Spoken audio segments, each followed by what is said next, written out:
Hello, and today I'm going to talk to you about the roots that support phobias.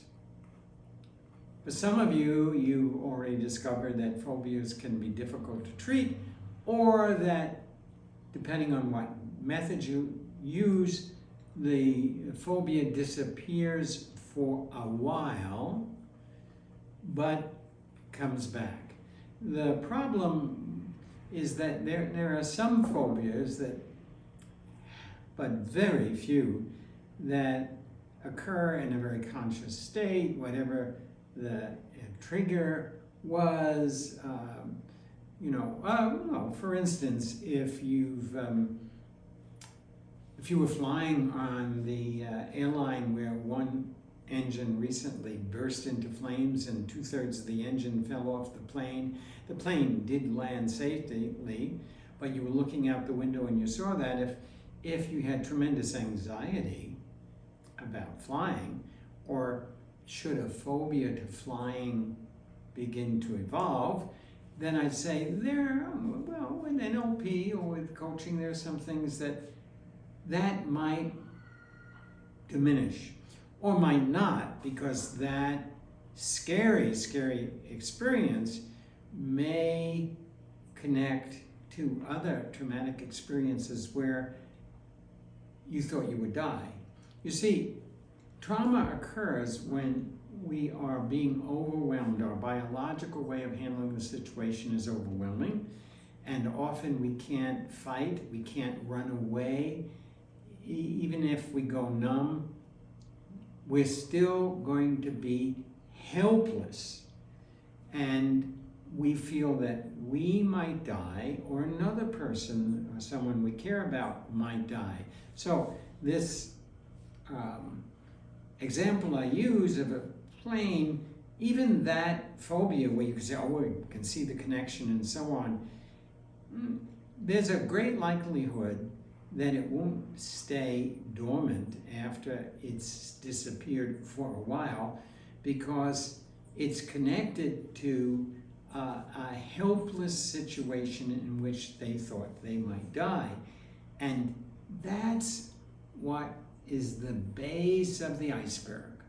So one of the most important things about learning how to work with trauma, and it's a very specific way, it is not logical, it's non-linear, and what you would do in certain situations you don't use to treat trauma. The person presents the phobia, and you start working with the explicit. The explicit is what they've come to think it's all about. The implicit is what needs to be healed.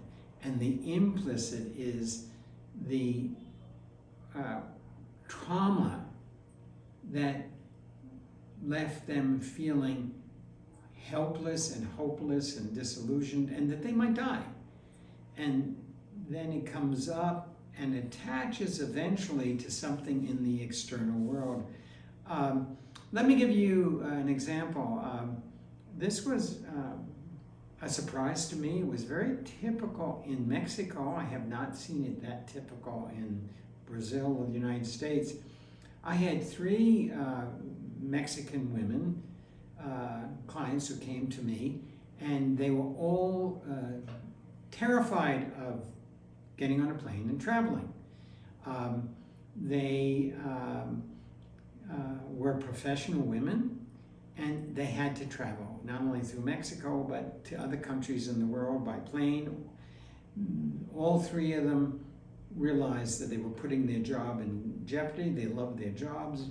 They had tried many different approaches. They had had a classical approach, a hypnotic approach, but the phobia soon returned. The important thing is that the phobia has a felt emotional sense. I'm afraid of flying because it could be dangerous, and now they know, and we all know the statistics. You're much safer on a plane than you are in your car. So reasonableness and using your rationality doesn't help with a phobia, and the person with the phobia knows that. Somebody who's terrified of mice. Now, there are very few people who ever have been killed by a savage mouse. They know that, but they become totally dysregulated and hysterical, and they can make up all sorts of stories to try and explain it. But underneath it there's, when each of these women would talk about getting on a plane and what it was like traveling to the airport, and while they were waiting to go through security, their felt sense of that, what happened emotionally, was different for each one of them. So trauma, you can't use a protocol. You have to get to the implicit, and the implicit is uniquely different for each person. And so each one of them had a sense, a felt sense, and then we could, working with various trauma techniques, and here Ericksonian hypnosis, but there are lots of other, I was an international trainer in EMDR, so I was in the trauma field before there was a trauma field, and I know each and every modality that developed, and I practiced it or internationally taught it. But the felt sense leads to a very unique and specific meaning for them. What is the meaning of this? One woman said, I have a sense of, I'm waiting in the line, going through security, and I just feel drained and empty and like I'm going to collapse.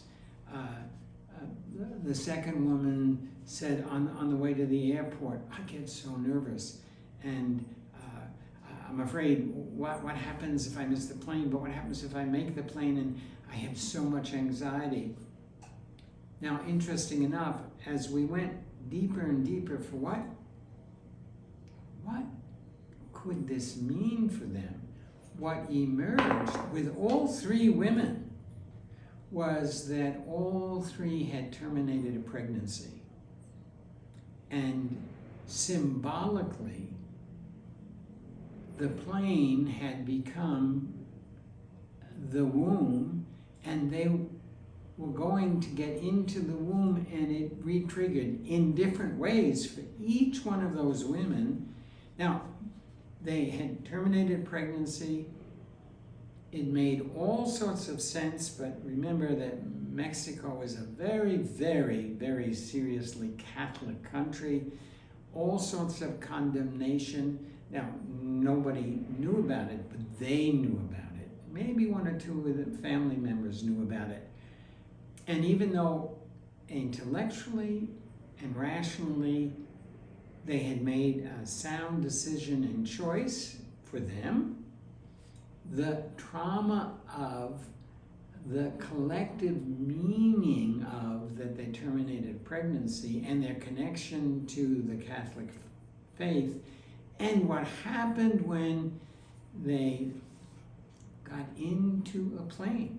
Now, when I get into a plane, I don't think I'm in a womb, maybe a mailing tube, can send a photo or a picture in a tube through the mail, but that's what it meant for them.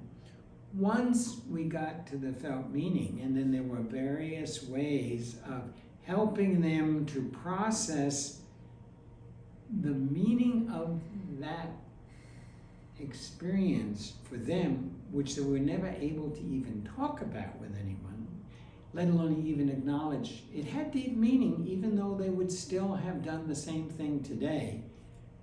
And the phobia disappeared. They all went back to traveling on the plane. Only one of them said to me, every once in a while, I go to get on a plane and I get a shiver or a chill. And she said, it's okay.